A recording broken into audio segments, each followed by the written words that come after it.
Good evening. Welcome to the Trailer Park Show. We have a very, very exciting discussion we're going to have today. We see our guest and our director producer, Mr. Hokie, out there. Yeah, why don't you come say howdy to the folks? Yeah, everybody. So pay attention. Let's see what we can do. I gotta sit out, of course. Okay. Let me just start off with a little bit of shout out to Commissioner Marcos de Leon, who lost his grandson this past weekend in a motorcycle vehicle accident. He was 17 years old. So want to send a shout out, send all our prayers to Commissioner de Leon and his family. It's real difficult and hard when you lose a loved one, especially when they're young, 17 years old. And in this particular case, unfortunately, they got to witness everything because they were riding in another vehicle behind the accident. So, but with that, we also have a very, very important coming election that's coming up, and that's going to be on May 7th. We have early vote that starts April 25th. And before we start, I do want to encourage folks that Travis County, we call Travis County, and volunteer during the elections. They're always looking for help. So make sure you are able to go out there. Hurry up with the Okay, let's go with Mr. Mike Lee, who will go into the discussions of the topic that we have today. Yes, good evening. I want to welcome everyone to the Trailer Park Show. We have some great guests with us this evening.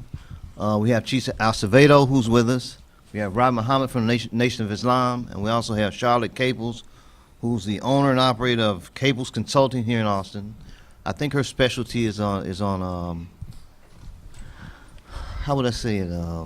Diversity and inclusion as a broad summary.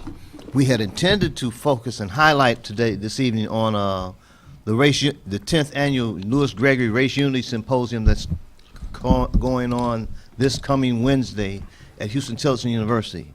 It's a 10-year event that focuses on race unity and creating peace and harmony among the races. But the representative from the Race Unity Symposium outfit has not shown up just as yet. Maybe she will before we go off, and maybe she'll be here, hopefully.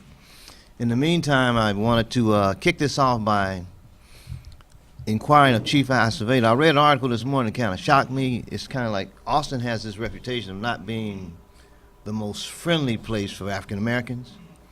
And every time there's a shooting, kind of the NAACP gets involved. Robert Muhammad would know more about that than I would ever know, because I think he's been around here in Austin longer than I have. But there was a recent shooting of a white person, and nobody marched. I was wondering why.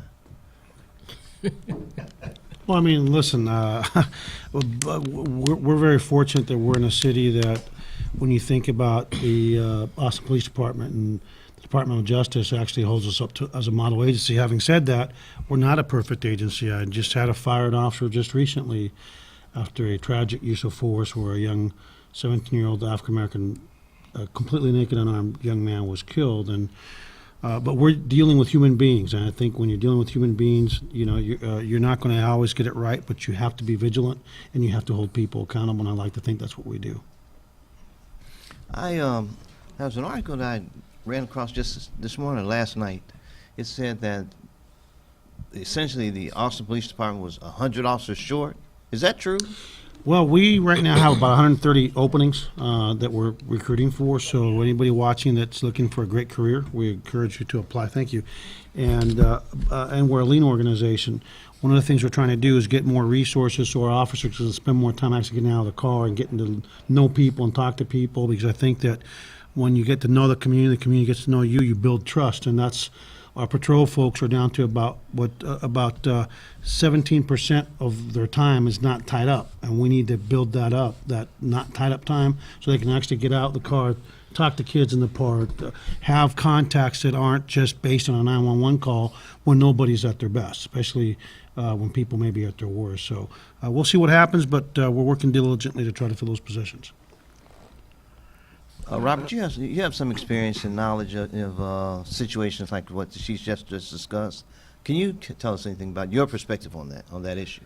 Well, I mean, I wouldn't want Art Acevedo's job for anything in the world, because I know it's a difficult job. You come into a particular department that's a part of a culture, and that culture that exists, you have to do your very best to kind of change the culture for the best. As it relates to black, brown, and the poor, we've always had difficulty, in our eyes, receiving, justice as it relates to things like police brutality, as it relates to things like racial profiling and things of that nature. I was at a panel discussion on this past Saturday, and there was various police departments present at the panel discussion. It was held at David Chapel Baptist Church on Chestnut and MLK, and they played a video, and they wanted the audience to discuss, the video. There was a depiction of it was a white female that was pulled over by a police officer, and the white female was sort of uncooperative with the officer, but the officer was very patient. The officer was very, I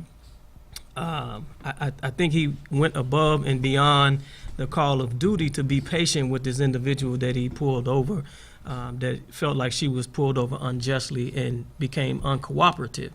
And so the opportunity came for me to make a comment, and my comment, as well as many others that were sitting in the audience, is that this was not a real depiction of what happens in our community with us, because we have not the type of language that the young lady was using and the tone that she was using. I have not, in my 43 years of living, growing up in East Austin and Northeast Austin, I have yet to see a situation that I saw on that video depiction end well for anyone that's black, brown, or even poor.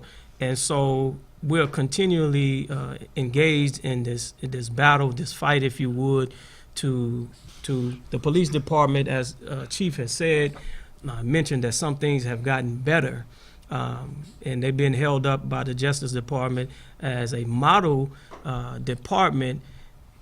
But I would submit that the police department here is not yet good, better, but not yet good. We have a long way to go. And until all people receive justice, regardless of class, creed, or color, justice and fair treatment, then, we have a lot of work to do. So do you see racism as being a problem within the department? Or as possibly part of the problem? Absolutely. That's just a reality where we live. They just recently circulating a video from some officers from the NYPD on Facebook, and they're coming out and talking about the pressures that they have and the things that they have to do in communities that are impoverished, that are inhabited by, black people and brown people. And so the reality of it is that until we admit, what the problems are, it's very difficult to begin to fix them if we won't admit them. So now, there's a constant cry and a call for, I'm a member of the Nation of Islam. There's been a constant cry and call for Muslims to come out against Islamic, quote unquote, Islamic extremists. And, and I'm with that, for people to be honest and upright and forthright about what Islam is about. But when do our fellow officers, those that are sworn to serve and protect, when do they speak out against racism in the department and not have to face a backlash? Because I've yet to hear the black officers, the brown officers speak out about racism, not only that they know that exists in the community, but within the culture of the department itself. And so no one can tell me it doesn't exist, because behind closed doors, we have officers that discuss and talk about these things. And so, but if in fact, during in any aspect of human endeavor where there's racism that exists, where there's classism, sexism, and you want people to speak out against it, then we should have our brothers and sisters in law enforcement should have the opportunity to do it without their lives being threatened. or their profession and their career being threatened.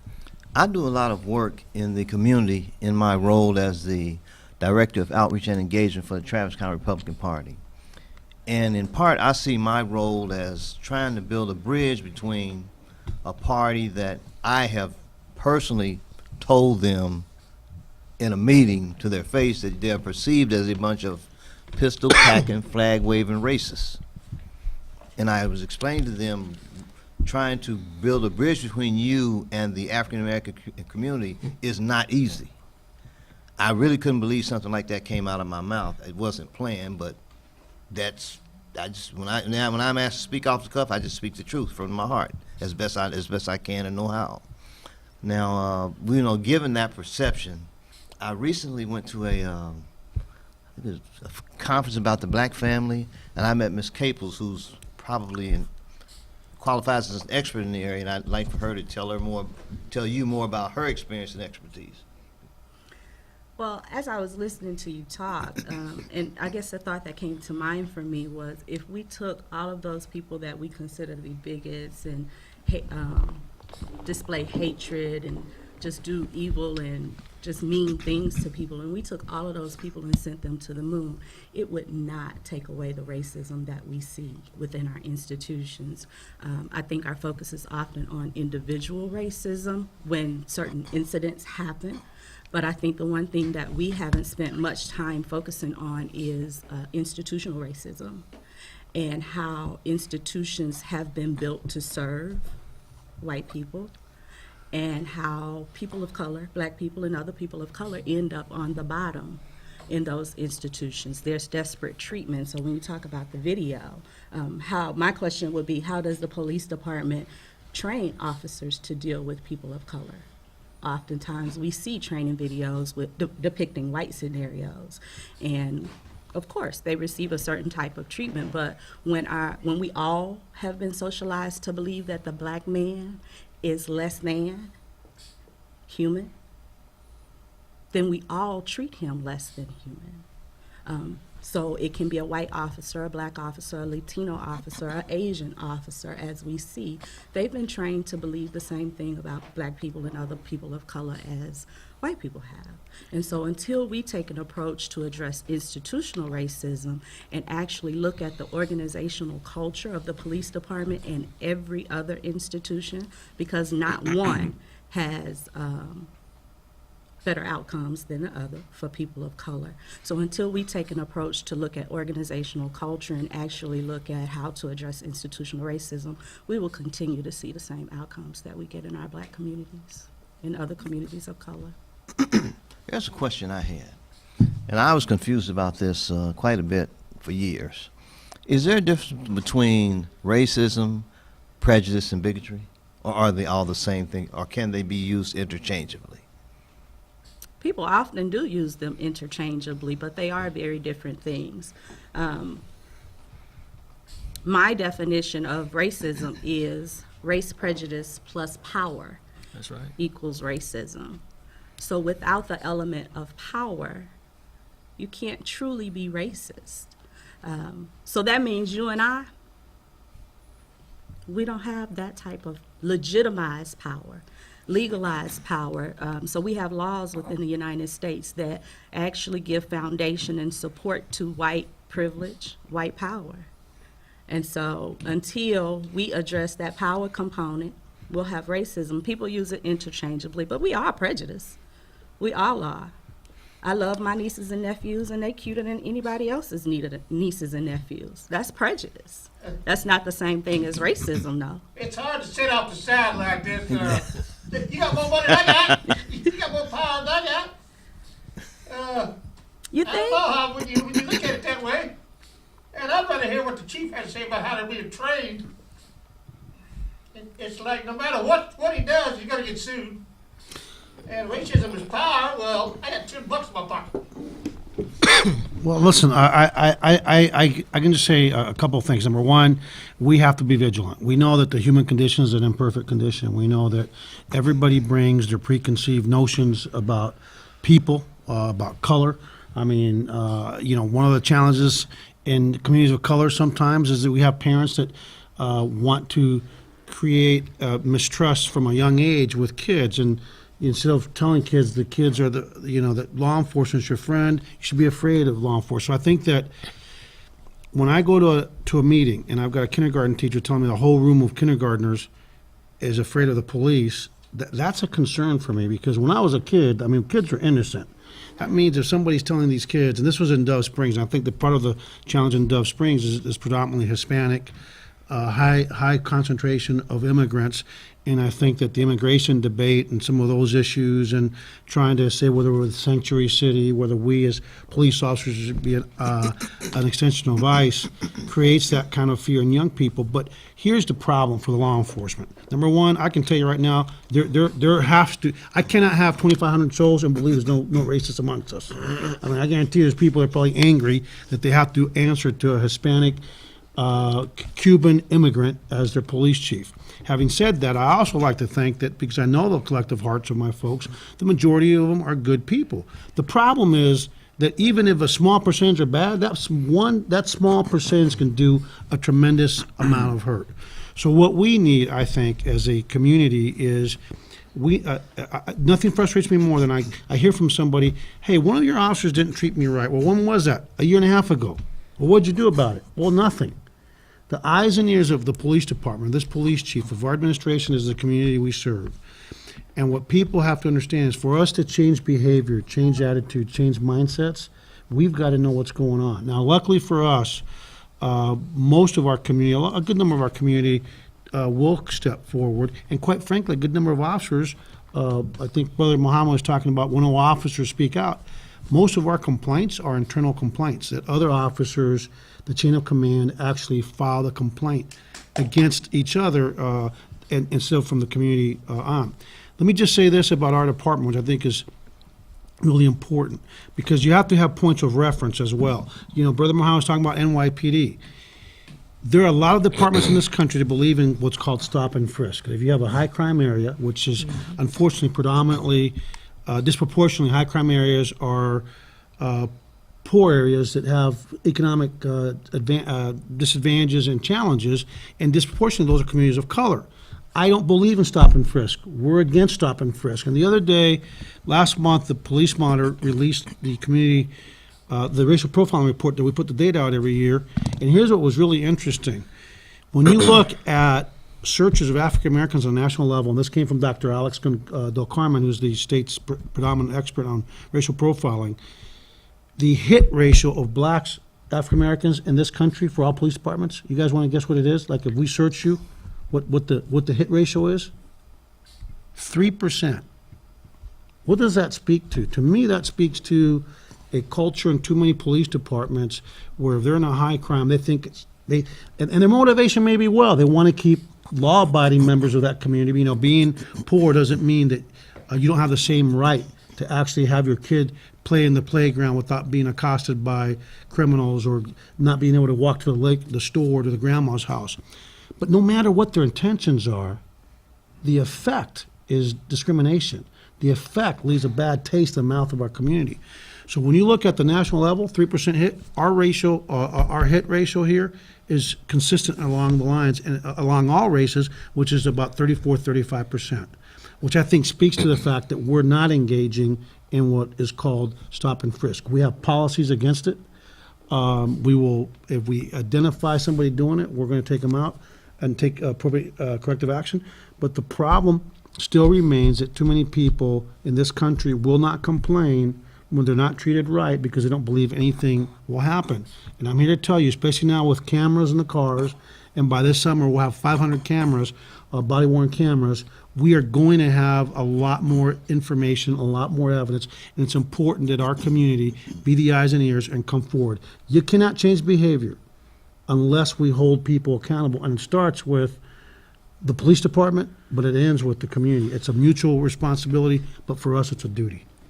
I think you have to acknowledge, though, that there has been such an injustice in the community that there's no trust in the system to take care of things the way you just describe it, or even knowing the process to do so, or even having the capacity to make the complaints that you're talking about making. So while there's a conversation that says that the community is responsible, there is a role to play. I do acknowledge that. However, you can't expect for people that have been beaten down for so long to step up just because we now have a new policy or a new way of doing that. That is going to take some nurturing. And it's going to be a constant, it has to be a constant. I mean, look at one of the biggest problems in this country is the criminalization of childhood.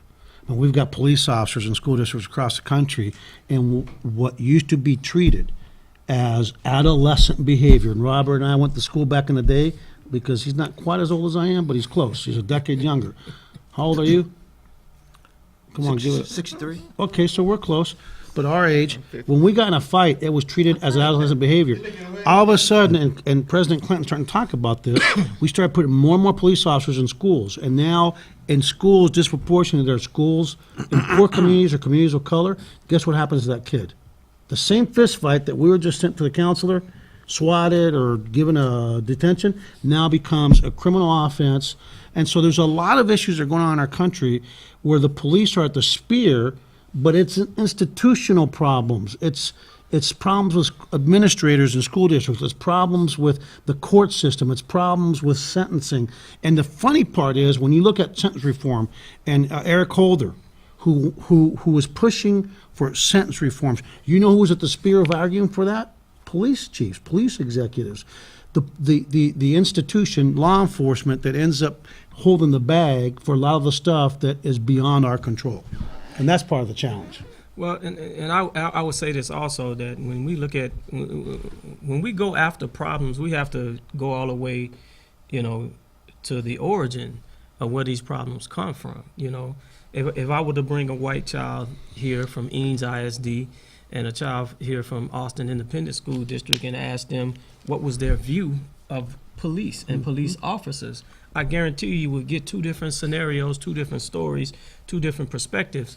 And so we have to ask the question why. And so when you mention that parents are creating a snapshot for their children of parents of the police, I mean, the question has to be, well, why is it that you view police like you do? What was your experience that made you view police? We were some of the brothers.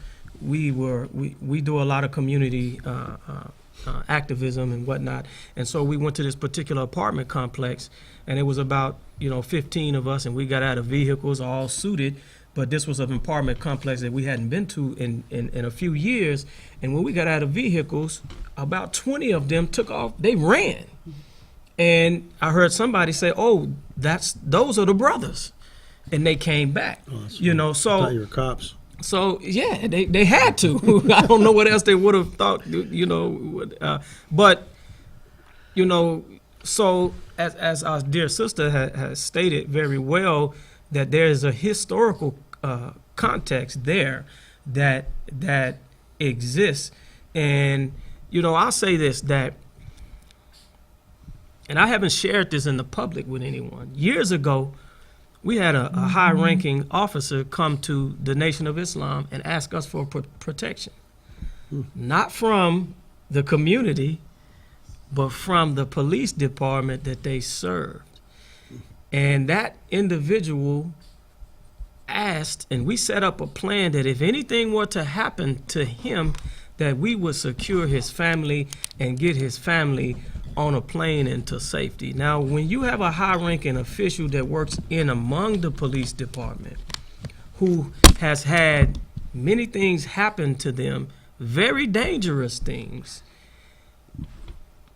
a motorist that happens to be black or brown that's just driving and is profiled and is pulled over, what chance do they stand when from the hierarchy, but we've said that it's a systemic issue. You've been here 9 years. Almost 9 years. It'll be 9 years this year. But you came into a system that was already in place. Mm-hmm. And so, yes, it's a systemic issue, and we need to attack it like a systemic issue, but systems come from the minds of men and women. And they're put into place by men and women, and they're upheld by men and women. And so until men and women change the mindset, then the systems will never change. And so so you know, around the country, and don't get me wrong, I like law enforcement. You know, somebody has to enforce the law.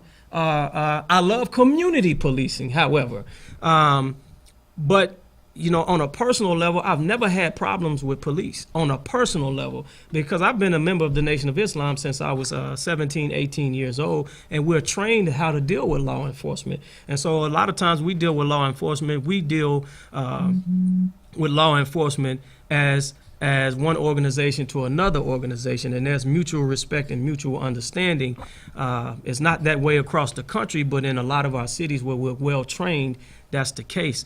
And so I haven't had any run-ins with police. There have been many times where I've been, as a young man, where I was in the wrong, but because I knew how to handle myself. And it wasn't that I was to be submissive and subordinate per se, but a law-abiding, respectful citizen that we all should be. But I think that we have to go to the origin of things, and when there's an issue and we feel a certain way about policing and about police in our communities, but across 35 or MOPAC they feel another way, every officer is officer friendly, then you know, there's an issue that needs to be addressed, and we need to address it properly, not only from a department perspective, but yes, from an internal perspective, because I'm a firm believer that you can't brutalize a people that do not brutalize themselves.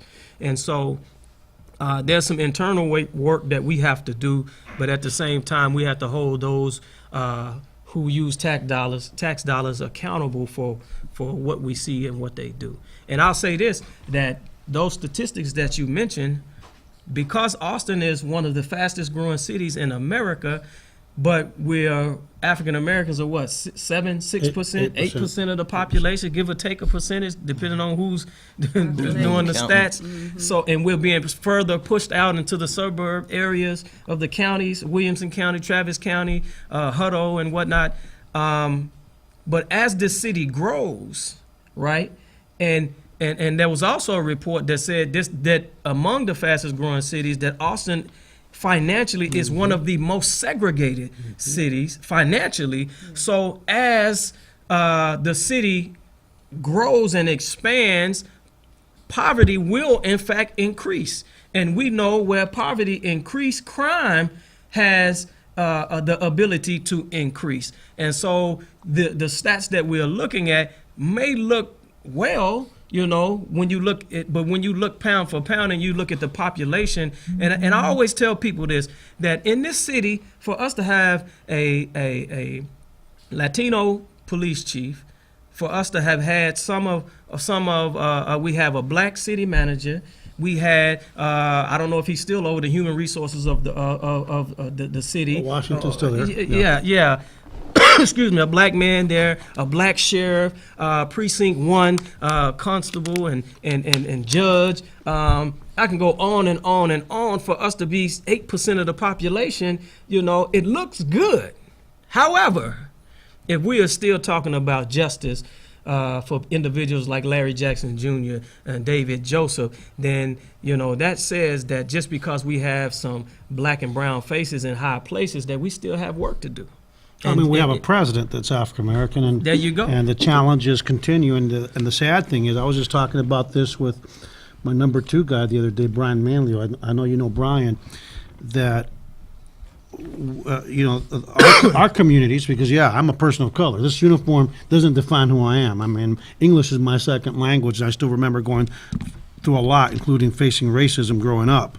But what's leading to the more we ask for development on the east side, it's having a negative impact, because the more they develop, the more they invest. It seems like property taxes are going up, and what's happening is we're pushing people up that have been here for generations. They can't afford it, so they're moving to Pflugerville. So I think that one of the things that we have to be creative about, and this isn't really in my ballpark, but I'll throw it out, is what kind of tax exemptions or homestead exemptions for people that are in homes that have been there for generations. Is there a way to have tax relief for those folks that they want to live there? You know, so what if their home is valued at X amount of dollars. Well, the value they have in it is they want to stay where they grew up or in the home that they got from their parent or their grandparents. But it's really a double-edged sword where it seems like we're asking for more on the east side, but the more that we do on the east side, it's forcing more and more people out. I actually want to go back to the point about the representation of black people in positions of power or people of color in positions of power. It goes back to speak to the definition of racism. Just because a black man is president doesn't mean that he has power. He's in a position of power. But when you think about his ability to actually make change in that position, he's fought from every place. Even you, as a Latino police chief, you're in a position of power. But truth of the matter is, if you step outside of the box, people not going to keep you here long. Yeah, well, I step out of the box all the time. Well, you believe me. step outside the box, but you're still within what they will allow. Because with white people in their positions of power, decide that, because if you started to actually change some of the policies in the police department, which you've done some, there's many more that need to be adjusted, or if you actually took a different approach and it was against what people are saying or what people in power want, then there would be a taming, so to speak. So when we think about the positions that have black representation, there's no true power. There's not legitimate. There's not a legalized power behind that.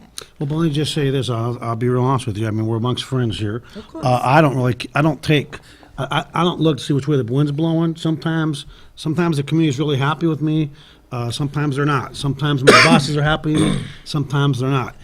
One of the problems in our country, and I mean this from the bottom of my heart, we have too many people that are in elected office and in positions like mine that worry more about keeping their job than doing their job. If you see me act, whether you agree with it or not, you can be certain of one thing. It's what I believe in my heart. Because of the way I was raised by my mom and dad is this. You can't lose if you're not afraid to lose. You've already won. And this is just a job. I was looking for a job when I found this one, and I can just tell you, if you agree with what I'm doing, you can be sure it's because that's my decision as a leader. And if you disagree with what I've done, it ain't because somebody told me to do it. It's because that's what I believe in my heart. And I think that's the biggest problem in our country is too many people want to keep their job instead of doing their job. And the other thing about the president, one of the things that, the anti-Obama stuff, that to me, if his skin color wasn't the skin color he is, he'd be getting a lot more credit for a lot more things. And if you don't, I believe that too, from the depths of my soul. Is the color of his skin has a lot to do with some of the. I get beat up just for working with the administration. It's like people are crazy. And you talk about what's going on in our country. Think about being a Muslim right now in this country, where I stand up from a Muslim community, and if people saw the hate mail, the stuff that I got, the phone calls, the messages, because how dare I stand with those people? It's ridiculous. It is a really scary time in our country. Just look at what's going on politically at the national level, and I'll leave it like that. Well, Mr. Lee, since he said politically and at the national level, You can speak more than I can on that issue. Well, I'll tell you this. I don't mind sitting here with a brother who happens to be a Republican. He could be a white man as a Republican. I wouldn't mind sitting with him as well. But when you look at what's on the political landscape and you look at someone like Donald Trump, and you look at, let's be honest, if David Joseph, if Larry Jackson Jr., if Nathaniel Sanders, if many others were Caucasian and they were killed and there was some issue, Chief Acevedo wouldn't be sitting here. Mm-hmm. I guarantee you that. Right. If Donald Trump were anything other than a white man and saying some of the things that he's saying, just for instance, if Robert Muhammad was on the national stage telling individuals to punch people in the mouth and I would pay for their legal fees, and then an incident happened like the one that happened, I think it was in St. Louis, right before Chicago. I don't know where they were at, right before Chicago, and this brother gets punched in the mouth, and these little skirmishes happen. I guarantee you they would link and charge Robert Muhammad with inciting a riot or inciting violence or what have you. But Donald Trump is not necessarily what the American people are looking for, but the climate to where a quote-unquote political figure can speak his mind because he's not being controlled by special interests, and he's using his own money, so therefore he can say what he wants to say. The reason he's getting the support is because the people have been longing to have their tongues untied, and unfortunately, some of what he has said in the past is prejudice and racist to the core. But the alternative, when we look at, and I'm not a Democrat, I'm not a Republican, you may want to call me an independent, but we're looking at starting a Justice Party, and everything that will be brought to that party would deal with justice for black, brown, and poor. But the alternative being the front runner for the Democrats, Hillary Rodham Clinton, and we know what happened under Bill Clinton's administration.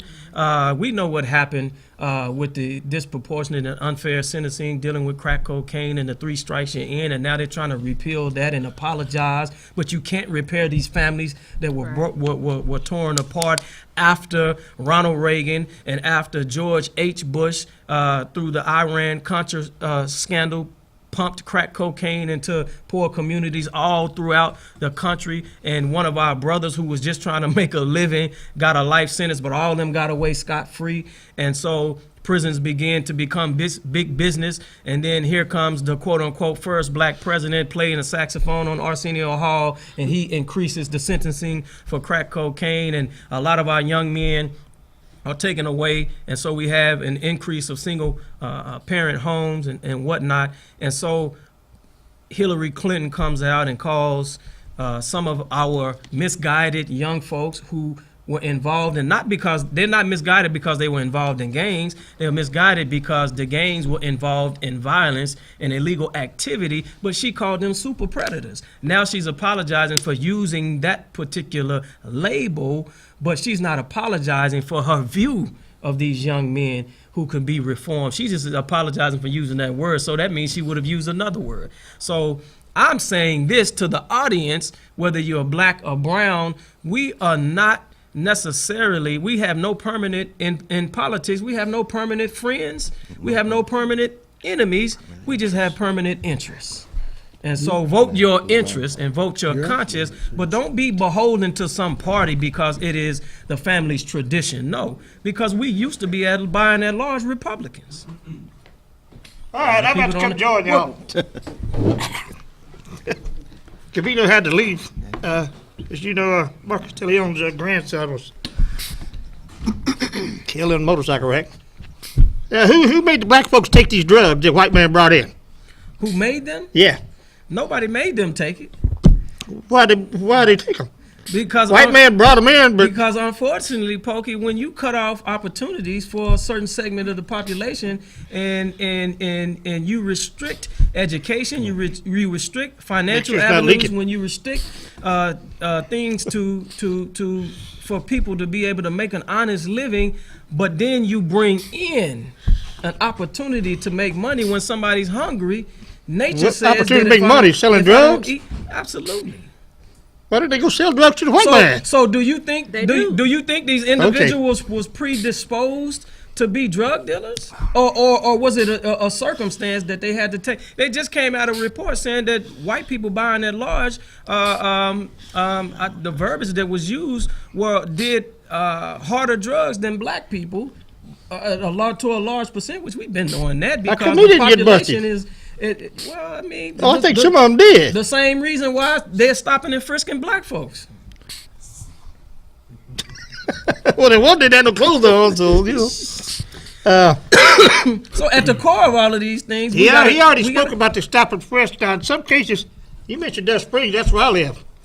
I lovingly call it Crack Street, Douglas Crossing. When they had a real bad crime problem, they asked the police to increase their activity. And they brought the gangs under control over there. It's much nicer now. So, I guess what I'm trying to say is sometimes if you let the police crack down a little bit, the good people are better off. They ain't cracking down on your head. Not in our community. That's because I ain't out there ganging and tagging Neither stuff. am I, but I get stopped consistently by the police. Not when in I our call community. the police to my house, Well, I got stopped several times. So, well, and I'll say this. your reality Before I is had not this in my mine. nose, now they just turned me loose. But I'll say this, that if instead of pumping crack cocaine into our communities, if they would have pumped jobs and opportunities in our resources into our communities, they would have had the same response, because we would have been able to provide for our families as well if they would have focused on pumping opportunities into our communities rather than something like that. Well, I can see the education is badly needed. So we live on a real live monopoly board. Only problem is that we don't. When we come to the table with our shoe and our thimble, we don't get the 500s, the 100s, the 50s, the 20s, and the 10s and the 5s and the 1s that everybody else get. Instead, and the question is not who made them take it, but why did they target our community? What was it about our community that made George H. Bush under Ronald Reagan's leadership and Oliver North and all of them? What was it about our community that made them target our community? That's when Why Bill didn't they Clinton target was the white governor of community? Arkansas on Mina. That's a whole another game we'll go into. Yeah, it's called It was, racism. That's what it's called. Yeah, we can argue about that later. Yeah. I hear you, Ma. She's telling me, shut up and let you speak. No, we just we Come on dialogue. in and say something. Don't do it. Don't do it. Don't do it. Yeah, well, He might need it, so I'm kidding. actually those things were intelligence operations. Well, and The drugs were just a side note. well, we can call that we can call that a side effect. Well, yeah. Of what happened. Collateral damage. But you can't. Yeah, that's what they call it. But we call it murder. We call it genocide. They may call it collateral damage, but when you look at a decimated community for 2 decades, I mean, my God. So either we're animals or we're human beings. Either they're animals or they're human beings. And so they spend millions and billions of dollars on how to catch wild animals in the wild without killing them, so that they can put them in their zoos and they can put them in their sea worlds and whatnot. And so they can get this orca, however you say it, but a killer whale, without killing that killer whale. Then what's the percentage of the apprehension of black, brown, and poor? But the reality of it is, Pokey, is that it comes down to racism, and it comes down to it, and when you use law enforcement to undergird and to put an exclamation point on your program, you can call it collateral damage, but then you put everything in. Then you know what? So then it becomes a problem for Chief Acevedo, because we're asking the question now to the children: how come we don't trust law enforcement? Well, law enforcement has been the bully of politics for centuries. They've always been used for politics, but I used to pull out this studio here years ago, late at night, and the cops figured I was over there buying dope, so they pulled me over right over here off Rosewood. White boy in this neighborhood at midnight? Yes. So I know something about it, but you got a point. But all I'm trying to say is, So I'm saying, if we went for the crack cocaine to make money, what if we had opportunities to make money? Would we Right not? next door here is, You can't outwork a slave, so we're not lazy people. No, you right can't outthink a pyramid builder, so we're not dumb. right next door here is the right click, Austin Freenet, free computer classes right here next door. That's where I went. Well, they used to have a lot of other programs. Come on out here, Ma, so we can hear you. Which campus, Bill? This one? That's all right. You know Ma, she's we've been producing down here almost 20 years now. I know that way back when they used to have a lot of programs over there for like the youth and all that at the DeWitty Center. Do they still have a lot of that there? Yeah. Yes, they still have programs. I mean, a lot of the programs, I just have to be honest with you all. A lot of these programs are Band-Aids. Yeah. I remember when they talked about the digital divide, and they gave a lot of money, pumped money and resources into our community to close the digital divide. And so working class people began to take certain classes and got certified in certain things, but they couldn't get any employment. Right. So a lot of these programs are Band-Aids. And it's really hush money and programs to keep people quiet and keep them, from getting riled up. And so, but we gotta take a critical eye to these programs, and we really have to look at them. And so I'll tell you this. I am a member of the Nation of Islam, and I have been since I was 17 years old. And We remember. We was we out there. believe in self-sufficiency. And so while we beckon and while we ask and demand for federal, state, and local government to do what they're not what they're designed to do, but what they should do, at the same time, we drop our bucket where we stand. We don't have in our mosque here in the city of Austin, we don't have an unemployment. We have 0% unemployment because we provide opportunities for those young men who, whether they've been incarcerated before, whether they're college educated, it doesn't matter. We have 0% unemployment rate because we teach them to be self-sufficient. And if they can't find a job, we teach them how to make one for themselves. That's a point that you hit on there about the employment. Because I know from You got me and my wife there. you know, we've got a family member who, you know, he's got a felony on him and all that, and these places won't hire. You know, they run that background check and they see that and they're like, we're not Yeah, I going know to where hire. this fella come from. It's very hard for somebody coming out of the prison system That's right. to get a job. So that's a good program that you have over there. Well, And- and it, Go ahead. I'm sorry. not- I I'm don't. sorry. Somebody else needs to talk. you're doing a good job. He does. I mean, I guess we always talk about fixing broken people. When are we gonna fix the broken programs and the broken systems? You bring up the criminal justice system. That's broken. oh yeah, it For- most definitely is. So, but we'll talk about broken people and fixing people and providing services and programs to people all day. But we never talk about the education system that's trifling, or the criminal justice, juvenile justice, mental health, now you're gonna get health Chief care Acevedo that's started. trifling because they're not doing Right. what they were driven to do or designed to do, or maybe they are. We're not working on those. Yeah, listen, So I- if you are a system that are failing young people, 12, 20, 30% not graduating, that's not on the child. That's on the system to do something different. If you have a criminal justice system that is not redeveloping or fixing what may have been a problem, Yeah. then that's on that system for not doing something to make a change. Well, I know that But the we will prison talk system- about Go that ahead. person All right, all day long. Uh, Let's Let him talk come in about here. the system. But part of the Let problem, Chief- listen, I will fight tooth and nail for kids because at some point we got to break the cycle, and I think it starts with education. We have too many kids they're not getting their education. You know, people say, "Why are you always involved with the Boy Scouts?" I'll tell you why. Because when you're in Boy Scouts for 5 or more years, you graduate at a 94% rate. That's why we're in the Boy Scouts. That's why we're in the Waterloo District. Where when I started with that as a chairman, we had like 400 kids. Now we have close to 3,000 kids doing that, all in East Austin. We provide everything from. We don't want any excuses for But parents. Chief, what about fixing the education system instead of going to those That- but that's- kids? That works. but That that's is part of it. excellent. I can only But do what I can nobody- control. See, no, I- but nobody is actually going and saying, you know what, education system, you have policing in your system and you're criminalizing our children. Let's change Well, I will this say this: dynamic. We're not doing that ASD is part. better than most when it comes to that issue. There's But we're still still a mass on the bottom. exodus from the AISD But I'll say charter this: school. that's going to be the next fight because they've married policing and education. Well, what is called education, but education is the only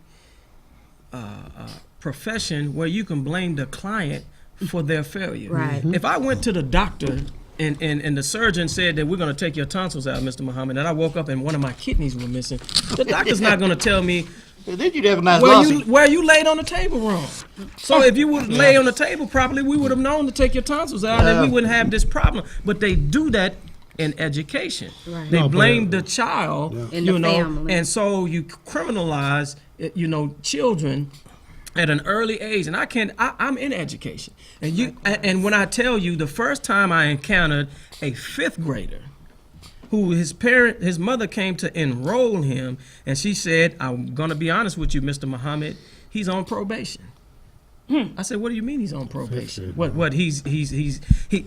She said, "Well, he threatened to bite his teacher." Oh my God, no! And I said, Lord, and What and, the- and they called the police. She filed charges, said she was in fear that he would actually do that, and I couldn't believe that was the reality. Now I'm seeing so many children, and they come out of the larger school districts. I'm an administrator at a charter school, but you know, when I start seeing them being criminalized as Chief Acevedo said, just for basic human elements in this Western civilization, at some point in your life, you may have a physical altercation. Yeah, like You Chief know, said you may be earlier a about good- you may be a to fight, good now it's a kid. criminal charge. You may be a good kid, but now you're being charged with assault.